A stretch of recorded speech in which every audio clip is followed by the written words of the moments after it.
I froze at the top of the stairs, my heart pounding in my chest. The hushed voices from the kitchen below carried up to me, clear as day in the quiet house.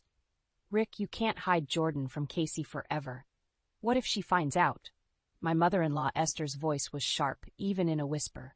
She won't, Rick replied, his tone dismissive. Casey's too busy playing housemaid to notice. I gripped the banister, my knuckles turning white. 15 years of marriage, and this is what it had come to? My husband discussing his affair with his mother in our kitchen, while I eavesdropped like some pathetic spy in my own home. You're playing with fire, Esther warned. Casey may be a doormat, but even doormats have their limits. I bit my lip, fighting back tears. A doormat, is that all I was to them? Mom, drop it, Rick snapped. I've got this under control. Casey's not going anywhere. The certainty in his voice made my blood boil.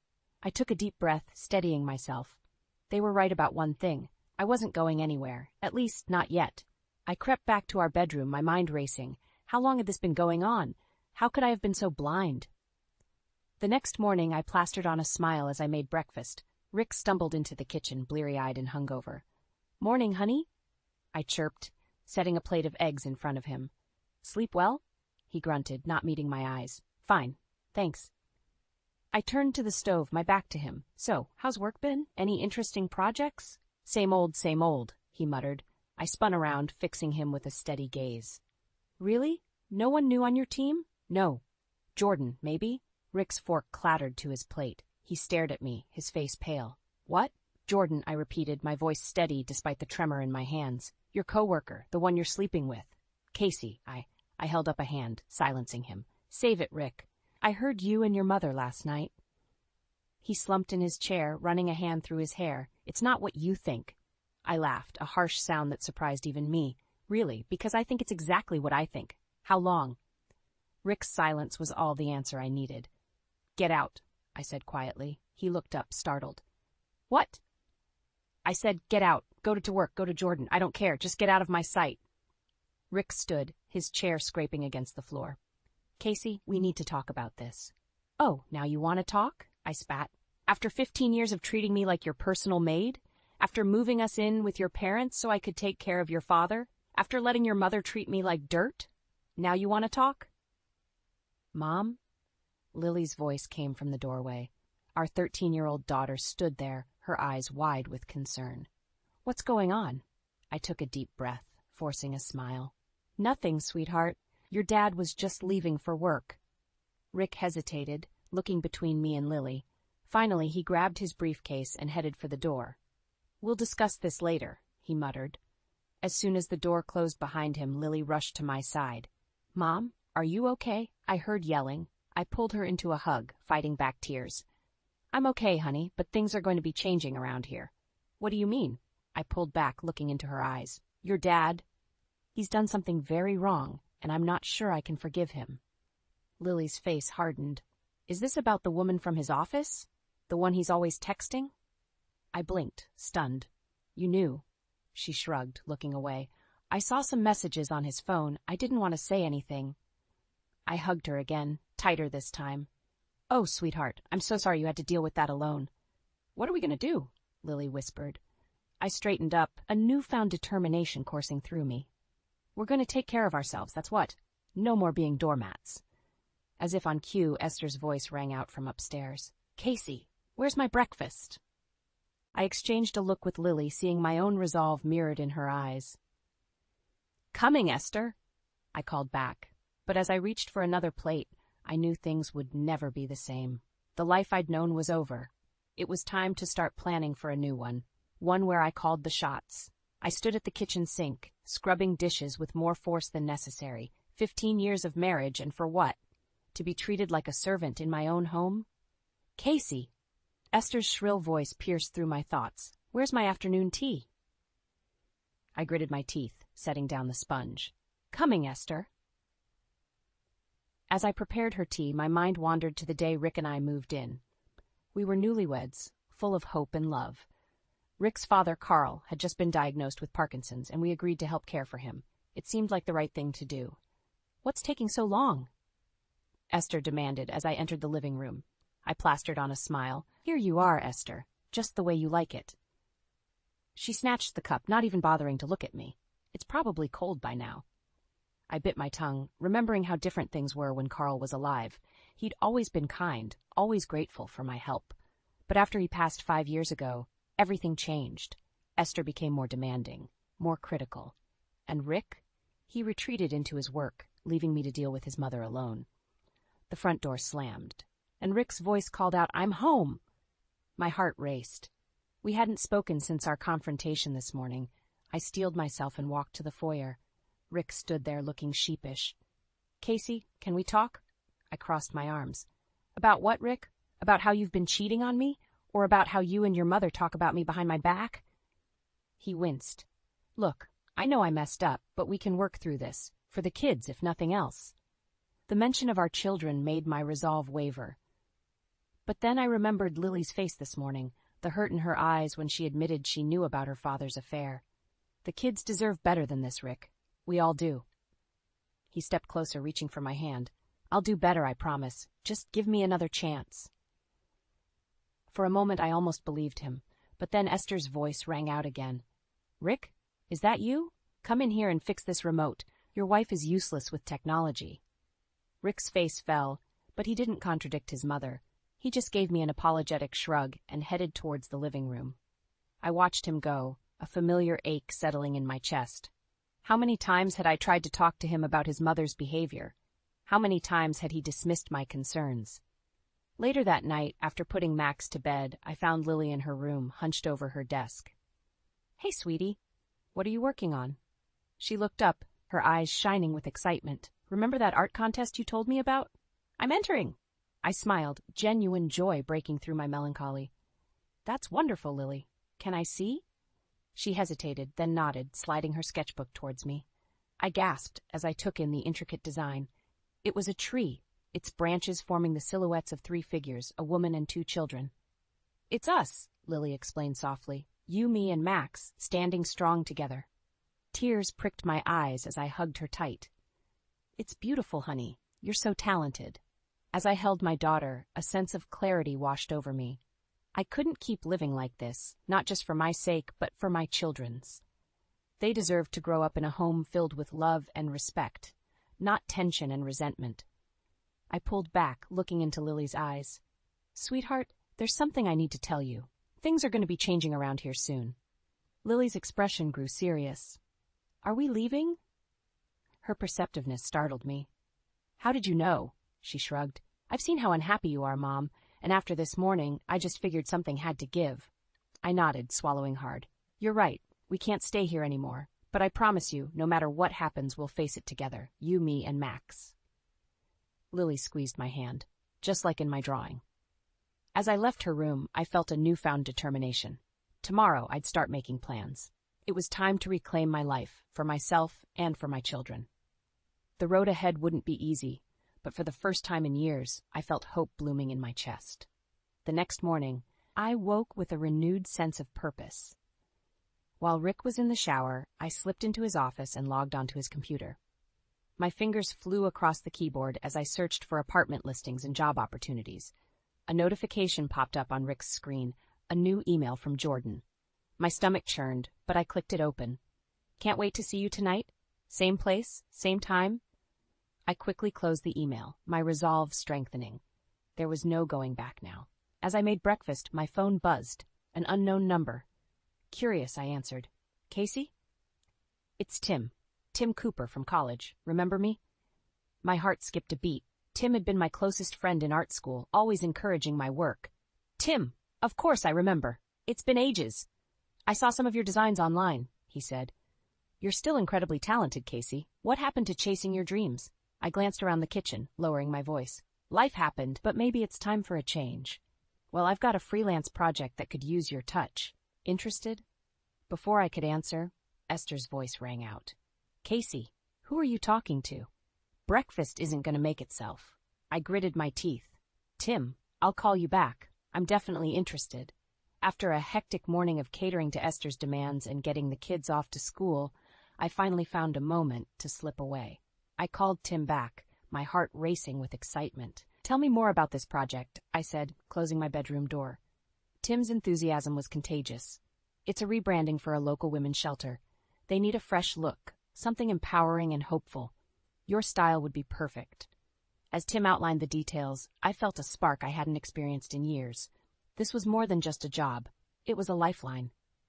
I'm in, I said, surprising myself with my confidence. When can I start? How about we meet for coffee tomorrow to discuss the details? Just then, I heard the front door open. Rick was home early. I've got to go, I whispered. Text me the time and place. I'll be there. I hung up just as Rick appeared in the doorway. Who were you talking to?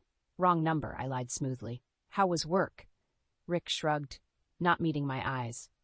Fine. Listen, I've got a late meeting tonight. Don't wait up. My blood boiled. A late meeting with Jordan, no doubt. But I forced a smile. Of course. Have a good time. As soon as Rick left, I threw myself into research. I looked up divorce lawyers, custody arrangements, and how to secure my finances. With each piece of information, I felt more empowered. That evening, after putting the kids to bed, I sat at my old drafting table.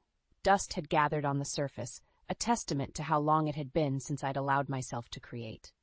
I pulled out a fresh sheet of paper and began to sketch. Hours flew by as I lost myself in the work.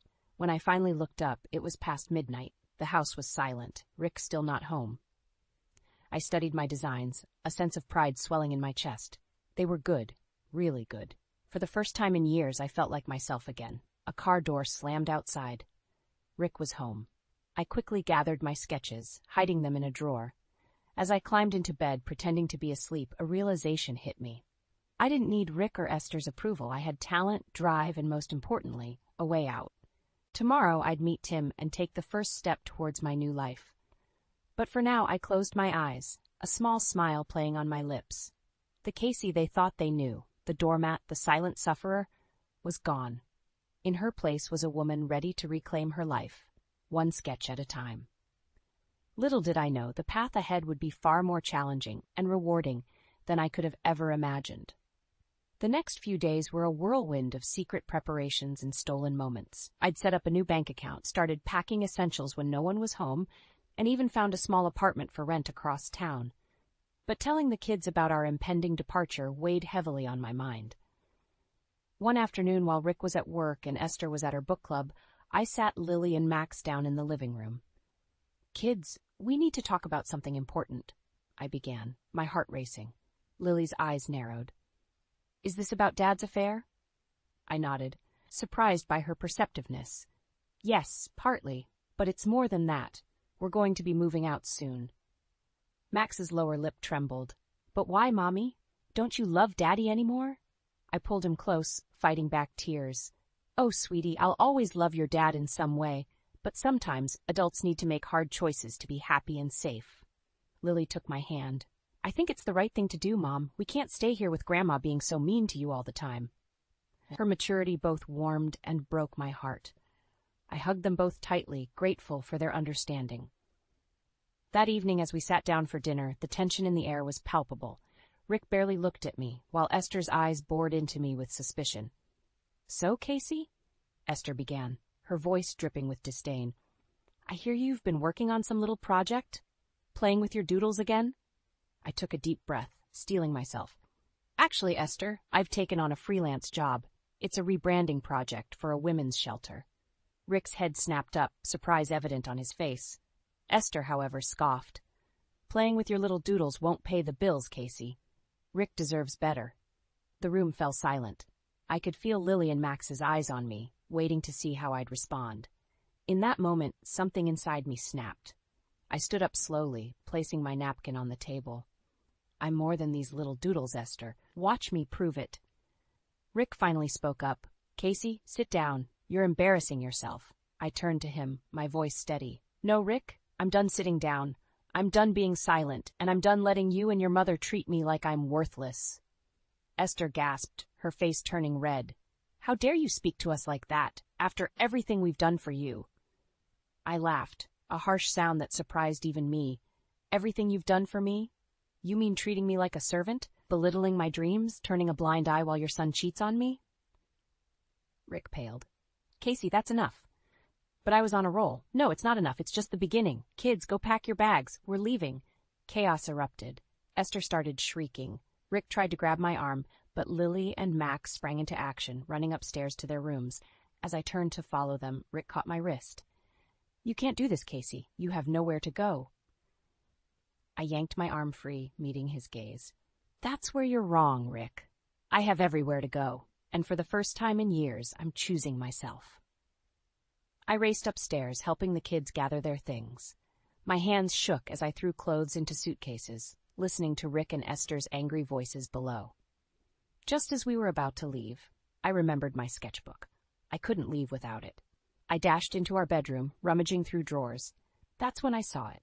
A small velvet box, hidden beneath Rick's socks. My curiosity got the better of me, and I opened it. Inside was a stunning diamond necklace. My heart sank as I realized it wasn't for me. It was for Jordan. Footsteps thundered up the stairs. I snapped the box shut, grabbed my sketchbook, and ran out just as Rick burst into the room. "Casey, wait!" But I was already halfway down the stairs, kids in tow, heading for the door. As we piled into the car, I caught a glimpse of Rick and Esther in the doorway, their faces a mix of anger and disbelief. I started the engine, my resolve stronger than ever. There was no turning back now. Our new life was waiting, and I was ready to embrace it, challenges and all. The morning of our departure arrived with a surreal calm. I woke before dawn, my heart pounding with a mixture of fear and exhilaration. This was it, the day everything would change. I crept downstairs, careful not to wake Rick or Esther. In the dim kitchen light, I pulled out a sheet of paper and began to write. "Rick, by the time you read this, the children and I will be gone. I heard everything that night. About Jordan, about your affair, about how little you think of me.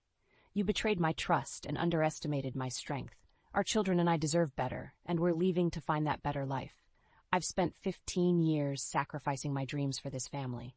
No more. I'm taking back my life, my career, and my self-respect. Don't try to find us. Don't try to manipulate the kids. It's over. Casey." I folded the letter and left it on the kitchen table. As I turned to leave, I caught sight of a framed photo on the wall, our wedding day. We looked so young, so full of hope. I touched the glass, a lump forming in my throat. How had we ended up here? A floorboard creaked upstairs, jolting me back to reality. I hurried to wake Lily and Max, helping them dress and gather their final belongings. We moved like ghosts through the house, our whispers and shuffling feet the only sounds in the pre-dawn quiet. As we loaded the car, I felt a presence behind me. I turned to find Esther standing on the porch, her face a mask of fury. "Where do you think you're going?" she hissed. I straightened my spine, meeting her gaze. "Away from here, away from you and Rick and all the pain you've caused." She laughed, a cruel sound. "You'll never make it on your own. You're nothing without this family." Her words, intended to wound, only strengthened my resolve. "Watch me," I said, climbing into the driver's seat. As we pulled away, I saw Rick burst out of the house, still in his pajamas. He ran after the car, shouting my name. In the rearview mirror, I watched him grow smaller and smaller until he disappeared from view. We drove in silence for a while, the weight of what we'd done settling over us. Then Max's small voice piped up from the back seat. "Mommy, where are we going?" I smiled at him in the mirror. "To our new home, sweetie, to our new life." Lily reached forward and squeezed my shoulder. "We're proud of you, Mom." Tears pricked my eyes, but I blinked them away. I needed to stay strong for them. We arrived at the small apartment I'd rented across town. It wasn't much, 2 bedrooms, a tiny kitchen, and a living room that would double as my workspace. But it was ours. As we unpacked, my phone buzzed incessantly with calls and messages from Rick. I ignored them all. That evening, exhausted but exhilarated, I sat on our second-hand couch, watching Lily and Max explore their new rooms. My phone buzzed again. This time it was Tim. "Hey, superstar, how'd it go?" I took a deep breath. "We did it. We're out."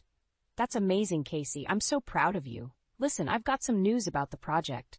The client loved your initial designs. They want to meet with you tomorrow to discuss expanding the scope." My heart leapt. This was it. My chance to prove Esther wrong, to show Rick what he'd underestimated all these years. "I'll be there," I said, a fierce determination in my voice. As I hung up, a notification popped up on my phone, an email from Rick's work account, probably sent by mistake. The subject line made my blood run cold. Custody, battle, strategy. My hands shook as I opened it. Inside was a detailed plan to fight for full custody of the kids, painting me as an unstable, unfit mother. I sank to the floor, the phone clattering beside me. Just when I thought we were free, just when I dared to hope for a better future, Rick was plotting to take away the very reason I'd found the strength to leave. In that moment, I realized this wasn't just about me anymore. It wasn't even just about the kids. This was war, and I'd be damned if I didn't fight with everything I had. I picked up the phone, my fingers flying across the screen. "Tim, I need a favor. Can you recommend a good lawyer?" The battle for our future had only just begun. The days following our departure were a whirlwind of activity. Between setting up our new home, preparing for my meeting with the women's shelter client, and consulting with the lawyer Tim recommended, I barely had time to breathe. But the constant motion kept me from dwelling on the enormity of what I'd done. That is, until Rick showed up at our door. I was in the middle of a video call with my new client when the pounding started. Lily, who had been reading on the couch, jumped up with wide eyes. "Mom," she whispered, "it's Dad." My heart raced, but I kept my voice steady as I addressed my client. "I'm so sorry, but I need to step away for a moment. Family emergency." I muted the call and turned to Lily. "Take Max to your room and lock the door. Don't come out until I say it's okay." As soon as the kids were safely out of sight, I opened the door. Rick burst in, his face a storm of emotions. "Casey, please," he pleaded. "We can work this out." I stood my ground, my voice ice cold. "Your actions spoke louder than your words, Rick. Our children and I are moving on." He ran his hands through his hair, frustration evident. "You can't just take my kids away from me. I'll fight you on this, Casey. I swear I will." "I know about your custody battle strategy," I shot back. "Did you really think I wouldn't find out?" Rick's face paled. "How did you—" "It doesn't matter. What matters is that you're trying to paint me as an unfit mother when you're the one who betrayed this family." He stepped closer, his voice low and dangerous. "You have no idea what you're up against, Casey. My mother has connections. We'll bury you in legal fees. You'll lose everything." For a moment, fear gripped me, but then I thought of Lily and Max, of the life I was fighting to build for us. I straightened my spine and met Rick's gaze. "Get out," I said, my voice steady, "and don't come back unless it's through our lawyers." As I closed the door on Rick's stunned face, I heard a commotion from the hallway. Esther's shrill voice carried through the thin walls. "Richard, did you get them? Are they coming home?" I pressed my ear to the door, listening intently. "No, Mom." Rick sighed. "She's not budging. We need to regroup." "This is ridiculous," Esther screeched. "Who's going to take care of the house, cook my meals? That ungrateful little—" Their voices faded as they moved down the hallway. I slumped against the door, my heart pounding. The reality of what I was up against hit me full force. Rick and Esther weren't just fighting for the kids. They were fighting to maintain their comfortable life, with me as their personal servant. A gentle knock on the bedroom door jolted me back to the present. "Mom?" Lily called. "Is it safe to come out?" I took a deep breath, composing myself. "Yes, sweetie. Everything's okay now." As Lily and Max emerged, I was struck by the concern in their young faces. They'd been through so much already. How could I protect them from what was coming? My laptop chimed, reminding me of the interrupted call. With shaking hands, I unmuted myself. "I'm so sorry for the interruption. Where were we?" The client's face filled the screen, her expression kind. "Casey, is everything all right? You look a bit shaken." I opened my mouth to assure her I was fine, but to my horror, tears sprang to my eyes. Before I could stop myself, I was sobbing. "I'm sorry," I choked out. It's been a really tough week." To my surprise, the client's eyes softened with understanding. "Casey, I run a women's shelter. I know that look. You're not just designing our logo, are you? You're one of us." Her words broke something open inside me. Through my tears, I found myself pouring out the whole story, the affair, the emotional abuse, the custody threats. When I finished, I was sure I'd blown my chance at the job. Instead, the client leaned forward, her voice filled with conviction. "Casey, you're exactly who we need for this project. Your strength, your resilience. That's what our shelter is all about. And I promise you, we'll do everything we can to help you through this." As the call ended, I felt a glimmer of hope. Maybe I wasn't as alone in this fight as I thought. But as I turned to comfort my worried children, I knew the real battle was just beginning. Everything I loved was at stake, and I had to find the strength to keep fighting, no matter what Rick and Esther threw my way. The weeks following Rick's confrontation were a blur of legal meetings, late nights working on the women's shelter project, and stolen moments of normalcy with Lily and Max. I was running on fumes, but the fire of determination kept me going. Then came the day of the custody hearing. I stood outside the courthouse, my hands shaking as I smoothed down my suit. Tim squeezed my shoulder reassuringly. "You've got this, Casey. Remember, you're fighting for your kids and your future." I nodded, taking a deep breath. As we entered the building, I caught sight of Rick and Esther huddled with their lawyer. Rick's eyes met mine, a mixture of anger and something else, regret, maybe, flashing across his face. The hearing was brutal. Rick's lawyer painted me as an unstable mother who had abandoned her family on a whim. They brought up my fledgling career, our modest apartment, anything to make me look incapable. When it was my turn to speak, I stood tall, my voice steady despite my racing heart. "Your Honor, I left an emotionally abusive situation to provide a better life for my children. I'm building a career that allows me to be present for them while also pursuing my passions. My children are thriving in our new environment, free from the constant tension and negativity of their previous home." I glanced at Lily and Max, sitting with Tim in the gallery. Their encouraging smiles gave me strength. "I'm not perfect, but I'm doing everything in my power to create a loving, stable home for my children. That's more than I can say for their father, who chose to betray our family and then tried to manipulate the situation to his advantage." The judge listened intently, her expression unreadable. As we awaited her decision, Rick approached me in the hallway. "Casey, please," he pleaded, his voice low. "Let's end this. Come home. We can work it out." I shook my head, my resolve firm. "There's no going back, Rick. You made your choice when you started seeing Jordan." His face darkened. "You don't understand what you're up against. Mom's got friends in high places. We can make your life very difficult." Before I could respond, Lily appeared at my side. "Leave her alone, Dad," she said, her young face set in determination. "We're not coming back. We're happy now." Rick's expression crumpled. "Lily, sweetheart, you don't mean that." "I do," Lily insisted. "Mom's shown us what real strength looks like. You and Grandma just want someone to boss around." Rick opened his mouth to argue, but the bailiff called us back into the courtroom. My heart pounded as the judge began to speak.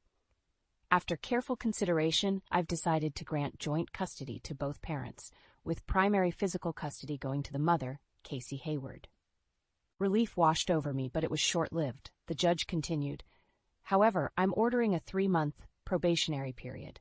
During this time, Mrs. Hayward must prove she can provide a stable environment for the children. Any slip-ups, any indication that the children's well-being is at risk, and we'll revisit this decision."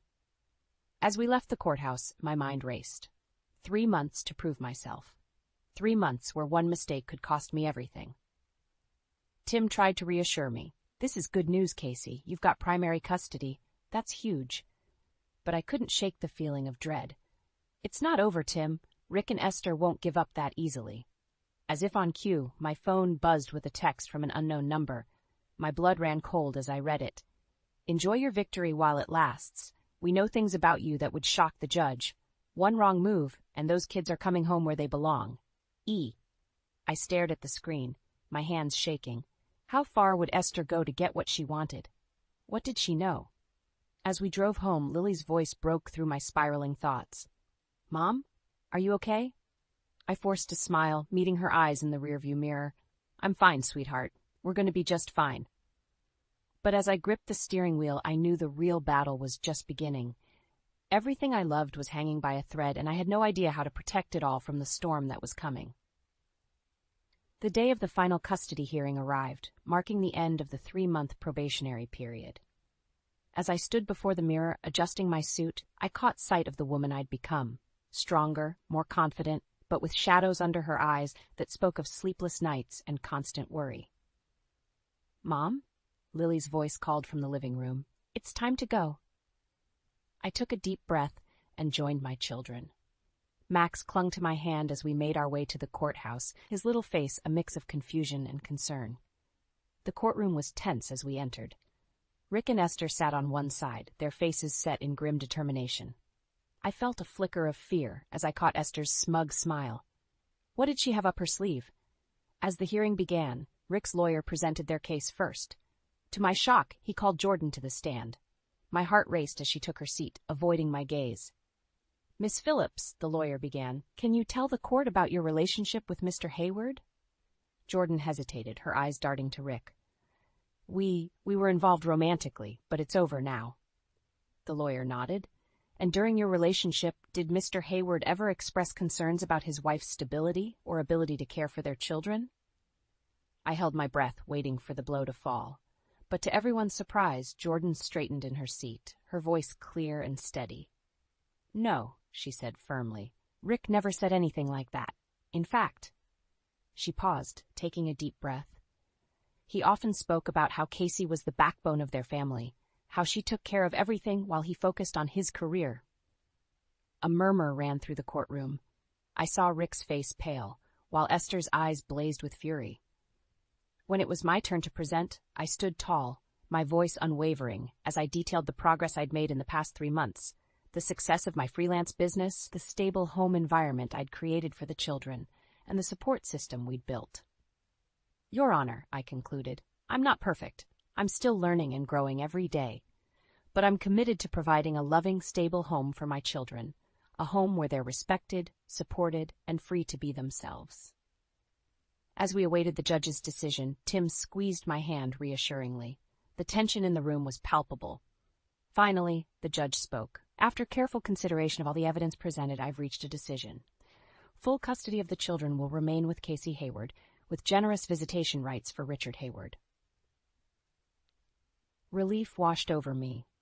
But the judge wasn't finished. Furthermore, she continued, I'm ordering Mr. Hayward and his mother to attend family counseling. It's clear there are deep-seated issues that need to be addressed for the sake of these children. As we left the courthouse, I felt a weight lift from my shoulders. It was over. We'd won. Esther brushed past us, her face twisted with anger. This isn't the end, Casey, she hissed. You'll regret the day you tore this family apart. But her threats held no power over me anymore. I turned to face her, my voice calm but firm. No, Esther, you and Rick tore this family apart long before I left. I'm just putting the pieces back together in a healthier way. To my surprise, Rick approached us, his expression softer than I'd seen in years. Casey, I'm sorry. For everything. You deserved better. I nodded, acknowledging his apology without accepting it fully. We all deserved better, Rick. Maybe now we can all start to heal. As we walked away, Lily slipped her hand into mine. We did it, Mom, she said, her voice filled with pride. We're really free now. That night, as I tucked Max into bed, he looked up at me with wide eyes. Ma, are we going to be okay now? I smiled, kissing his forehead. Yes, sweetheart, we're going to be more than okay. We're going to be happy. Later, as I sat on the balcony of our apartment, I gazed out at the city lights. Tim joined me, handing me a cup of tea. You know, he said softly, you've inspired a lot of people, Casey. The women at the shelter, they look up to you. You've shown them what's possible. I turned to him, feeling a warmth in my chest that had nothing to do with the tea. This isn't just about us, I replied. It's about showing Lily and Max that they deserve respect and love. It's about breaking cycles and building something better. Tim nodded, his eyes shining with admiration. You've shown them, and everyone around you, that quiet strength can lead to powerful changes. As we sat there in comfortable silence, I felt a sense of peace wash over me. The road ahead wouldn't be easy, but for the first time in years, I was excited about the future. I had my children, my career, and a chance to help others find their own strength. This wasn't just an ending. It was a new beginning, full of hope and possibility, and I was ready to embrace every moment of it.